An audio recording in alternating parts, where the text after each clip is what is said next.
अस्सलाम वालेकुम दोस्तों ईद आ रही है, खुशियां ला रही है। तो इसी ईद के हवाले से बहुत प्यारा बिजनेस आइडिया लेकर के आपके साथ हाजिर हूं।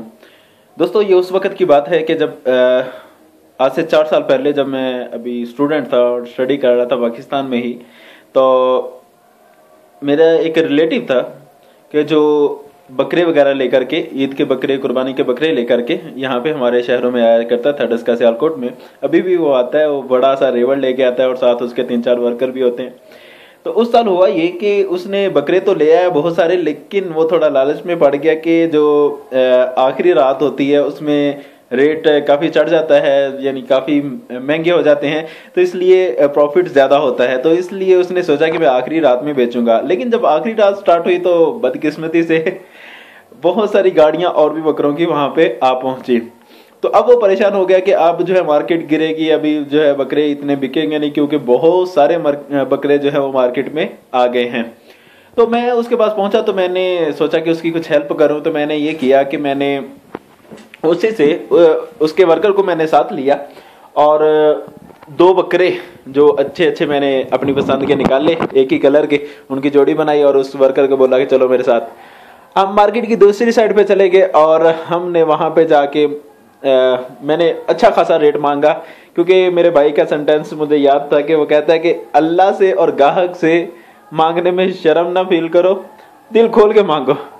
तो मैंने जितनी रकम थी उससे डबल मांगे। तो होएवर जितना भी रेट बना, जितना उसने हदफ दिया था कि इतने में आपने बेचना है, तो उससे मैंने महंगा ही कुछ सेल किया। इस तरह तकरीबन मैंने 7 बकरे चंद लम्हों में उसके सेल कर दिए। वो भी खुश हो गया कि यार उस्मान भाई आपने अच्छा किया, आपने सेल कर दिए। तो इसी तरह का एक और वाकया हुआ था कि शायद उसी ईद पे या उससे पिछली ईद पे मेरे वालिद साहब ने 2 बकरे खरीद लिए। ऐसे ही बस सस्ते मिल गए तो खरीद लिए। तो अपने शहर की मंडी में मैंने खड़े खड़े उनमें से एक वहीं पे बेच दिया, जिसमें से हमें तकरीबन 5,000 रुपया प्रॉफिट भी हुआ। तो दोस्तों इस तरह हो जाता है बाज़-औक़ात। वो इस वजह से होता है कि ये जो आते हैं, ये बहावल नगर वाली साइड से, बहावलपुर से बकरों के बड़े बड़े रेवड़ लेकर आ जाते हैं। तो बाज़-औक़ात ये कंफ्यूज हो जाते हैं जब ये दूसरे रेवड़ देखते हैं, बड़े बड़े दूसरी गाड़ियां आती हैं, तो इनको एक टेंशन सी लग जाती है कि यार पता नहीं हमारे बिकेंगे या नहीं बिकेंगे। तो ये फिर जल्दी में जो है सस्ते दामों में बाज़-औक़ात दे देते हैं। तो इसी तरह दूसरी वजह यह भी होती है कि ये जो आते हैं बहावल नगर वाली साइड से, कुछ देहात वाले साइड से, उनमें से कुछ अक्सर वो होते हैं कि जिन्होंने कोई इतनी तालीम नहीं हासिल की होती, जिन्होंने सारी सारी जिंदगी सिर्फ जानवरों के साथ गुजारी होती है। तो वो फिर नफ्सियात को नहीं सही मानों में समझ पाते कि जिस तरह आप अपने इलाके के लोगों की नफ्सियात को समझ सकते हैं। तो जिस अंदाज में आप सेल करेंगे अपने इलाके में, शायद वो उस अंदाज में ना सेल कर पाए।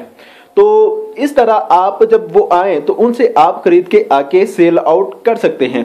तो इसके लिए मैं ये नहीं कहूंगा कि आप बहुत बड़ी रकम लेकर के मार्केट में जाएं। इसके लिए जो आपने कुर्बानी के लिए रकम रखी हुई है 25,000 30,000, वो लें और मार्केट में चले जाएं और देखें, इधर उधर घूमें, रेट का पता करें, जो आपको मुनासिब सा लगे वो खरीद लें।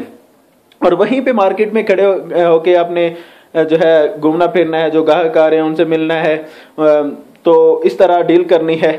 तो जब आपको थोड़ा 500, 1000, 2000 रुपया एक बकरे से मिल जाए तो आपने सेल आउट कर देना। ये नहीं सोचना कि उस्मान भाई ने एक बकरे से 5000 लिया था तो हम भी 5000 लेंगे।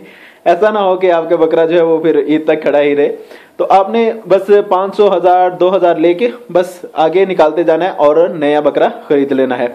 तो इस अंदाज में आप अपनी मार्केट में कीजिए, तो उम्मीद है कि इससे आपको एक अच्छा मजा आएगा और एक तजर्बा होगा और इंशाल्लाह अच्छा प्रॉफिट भी होगा। तो अगर आप मेरी ये वीडियो YouTube से देख रहे हैं तो चैनल को सब्सक्राइब कर लें, और अगर आप Facebook के किसी भी पेज से ये वीडियो देख रहे हैं तो मैं आपको रिक्वेस्ट करूंगा कि YouTube पे बिजनेस आइडियाज उर्दू उस्मान अशरफ लिख करके आप मेरे चैनल को सर्च कर सकते हैं और इसको सब्सक्राइब कर सकते हैं। जज़ाकल्लाह, अस्सलाम वालेकुम।